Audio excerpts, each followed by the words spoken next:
চাপৰত পুনৰ ঠন ধৰি উঠিছে গৌমাফিয়া। গৌমাফিয়াৰ বিৰুদ্ধে চাপৰ আৰক্ষীৰ অভিযান। চাপৰ আৰক্ষীয়ে অভিযান চলাই জব্দ কৰে 12টাকৈ চোৰাং গৰু, লগতে আটক কৰে 5জনকৈ গো সৰবৰাহকাৰীক। চাপৰৰ আৰিয়াজাৰ আৰু বহলপুৰৰ নিউ জালিকুৰাৰ পৰা জব্দ কৰা হয় গৰুকেইটা। ধুবুৰী জিলাৰ চাপৰত পুনৰ ঠন ধৰি উঠিছে গৌমাফিয়া। দিনক দিনে চোৰাং গৌমাফিয়াই গৰু সৰবৰাহ কৰাৰ ক্ষেত্ৰত নতুন নতুন পন্থা হাতত লৈছে।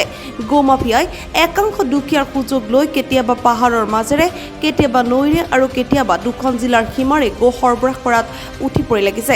ঠিক তেনে সময়তে চাপৰ আৰক্ষীয়ে অভিযান চলাই আৰিয়াৰ জাৰত 4টা চোৰাং গৰু জব্দ কৰাৰ লগতে উক্ত দিনাই বহলপুৰৰ নিউ জালিকুৰাৰ পৰা 8টাকৈ চোৰাং গৰু জব্দ কৰাৰ লগতে 5গৰাকীকৈ গো সৰবৰাহকাৰীক আটক কৰে। আটকাধীন গো সৰবৰাহকাৰী কেইজন ক্ৰমে আব্দুল ছাত্তাৰ, আমিৰ হুছেইন, মইনুল হক, নস্কৰ আলী আৰু আমিৰুল হক বুলি জানিব পৰা গৈছে।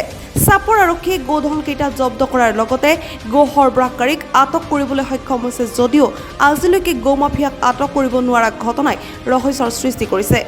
চাপৰ আঞ্চলিক ছাত্ৰ সন্থাৰ পৰা গৰু ধৰিছে আৰেজাৰ, চাপৰ আৰেজাৰত আৰু হৈছে নিউ জালাকুৰা জালিকুৰা মানে গৰু ধৰিছে 12টা সৰ্বমুঠ, আৰু ধৰিছে আৰেজাৰ ব্লকৰ সন্মুখত ধৰিছে, চাইডে ধৰিছে আৰু ধৰিছে জালিকুৰাত 12টা ধৰিছে। ধৰিছে চাপৰ আৰক্ষী। আমি তাহাঁতক ধন্যবাদ দিছো আমাৰ ফালৰ পৰা। কি সন্দেহ গৰুবিলাক ক'ত লৈ গৈছে? সেইটো বাংলাদেশত যাবলৈ এটা সন্দেহ কৰিছো আমি। হয়, কেইজন এৰেষ্ট কৰিছে? আৰু এৰেষ্ট কৰিছে 5জন ইতিমধ্যে আমি গম পাইছো, আৰু যিবিলাক মাষ্টাৰ মাইণ্ড আছে সেইবিলাক অতি সোনকালে কৰেক্ট কৰিব লাগে। আমাৰ ফালৰ পৰা সেইটো অনুৰোধ আৰু কি, এনেকুৱাকৈ সদায় আমি পাৰ হোৱা বুলি এটা সন্দেহ কৰিছো। আৰু বহুত দিনৰ পৰা চলি আছে এইটো।